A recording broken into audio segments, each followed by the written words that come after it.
We are on location at First Avenue in Minneapolis, Minnesota, where tonight it is Alice in Chains playing a sold-out room here today. And my special guest is the one, the only, Mike Inez. How are you doing, man? Hey, thanks for having me. Doing great. Yeah, got some rest last night, and rainy day in Minneapolis. Here we are. It's like being in Seattle again or something. Right. Yeah, we carry around the clouds wherever we go. So the triumphant return of this band after 14 years. 95 was the last album for Alice in Chains, and now Black Gives Way to Blue, just over a week away from coming out, September 29th. It's got to be a pretty sweet feeling. Oh, we've been sitting on this record for a long time now, and we just signed with a new record label, and so they had it's like an elephant, it takes a while to get it up and rolling, and once it's rolling, so I am ready for this thing to be out, Some great songs. We've already had a bit of a taste with a Looking In View, which was the first song made available to the public through your website. Just about the filthiest riff I've ever heard out of this band, and that's really saying something. Oh, yeah, I love the video. There's boobies in the video. That's my favorite part. I'm going to revert to the fourth grade now. But, yeah, that's a really fun one to play, It's just a slow, sludgy Cantrell riff, and it's just amazing. That was a collective song from all of us put in on that one, and it was just really a nice way to introduce everybody to the public, especially William, I mean, we sound the way we do, and just wrapping your brain around a different singer was, even for us, is it's different, and I think Will's just doing a fantastic job, just a monumental task he's under, and just very commendable that he gets up there every day and looks everybody in the eye and brings it, man. It's just really fun to watch. I'm excited for him, and that's a cool thing about playing these new songs. Will actually gets to, playing stuff he wrote, so it's really excited for Will. He's an uber-talented guy. I have a little bit of experience with William as the lead singer of a band called Comes With the Fall, and it was about maybe 10 years ago I saw him play this room as an opening act for Jerry's band, and he came out and did some Alice in Chains tunes with Jerry and sang those parts, and quite amazing. So in addition to William, it should be mentioned, also plays guitar up on stage. Does that really change the dynamic for you?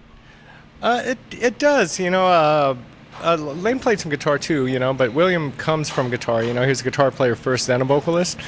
And it does add a different dynamic, especially on the new stuff, It's a really dense album. Black Gives Way to Blue is just a lot of tracks, and it was just a great feeling to, still sound the same. We always smile when people say, hey, it sounds like Alice in Chains, and the three of us can't help but sounding that way. I mean, we're using the same guitars and same amps and stuff, and it's a really special time for us. We're very excited about this, and it's just a lot of touring. We did 26 countries up to this point, and looks like we're going back to Europe and South America and Japan. They're talking, so we're just all over the place. We play and then try to get some sleep on stuff going at a high rate of speed, Good luck, yeah. Mike, it should be mentioned here that despite the fact that it's been 14 years since the last Alice in Chains album came out, it's not as though you've been sitting around doing nothing. Give me an idea of some of the projects you've been involved in, because I know there's a lot of them. Oh, God.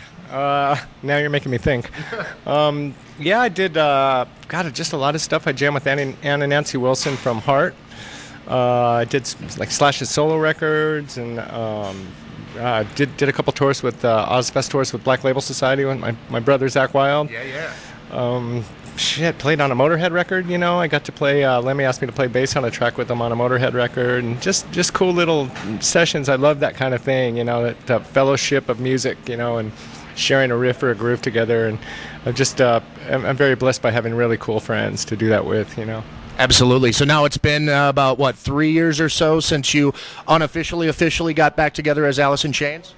Yeah, it's been a long, slow process. We, never in a million years thought, just to talk to you about Alice in Chains record is a mind-blowing thing to me right now.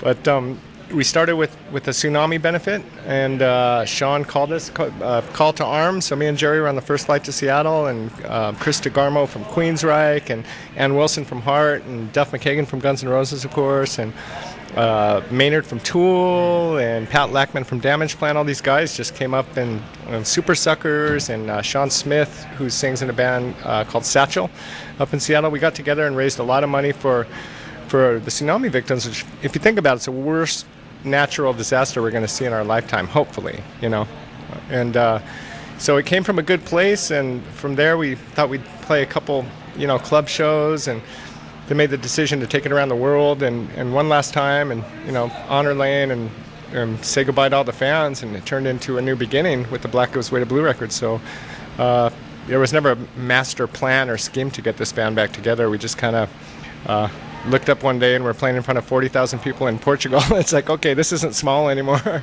No, they're obviously excited to have Alice in Chains back. It's been since '93 since I've seen you guys, by the way. Wow. '93, it was Lollapalooza. Do you remember that? I do, yeah. It's very hazy, but we had such a great time. That particular tour was a ton of friends: Tool, Rage Against the Machine, Primus, Fishbone, Dinosaur Jr., I think, and who am I missing? It was just a good time. Yeah, that was a really special tour for us.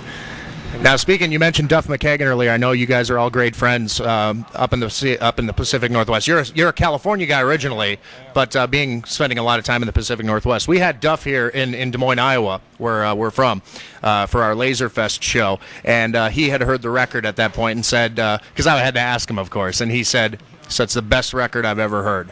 Oh, wow. God, that's it's really cool. Duff has always been a champion of our band and just one of our brothers, so... I'll have to pay him later. God, that's really cool of him. Tell me about the process of writing these songs. You said it's been quite a process. Once you get into the studio, was there an immediate vibe as though there had been no time in between?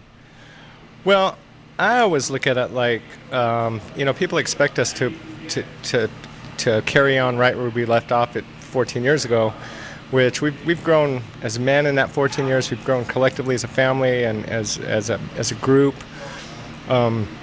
So there's a lot of stuff to write about, and the whole central theme of this record is, it's weird. It unintentionally came out to just a record we had to get out of our system. This band's always been a very honest band where they were at any given time, and I think this is just carrying on that tradition of watermarking where we're at this time this year. I'm already, I know that it's not even out yet, but I'm already looking forward to the next record. I think it's going to be another special thing. I'm glad we did tour for those two or 3 years before we went in to go do another record, because it really galvanized the band and let Will find his sea legs, as it were, and jumping aboard our crazy bucking bronco band. It's just an amazing thing to watch him just grow into this cool jammer, man. He's just a really good guy to jam with. I can't say enough about Will. He's a really nice guy.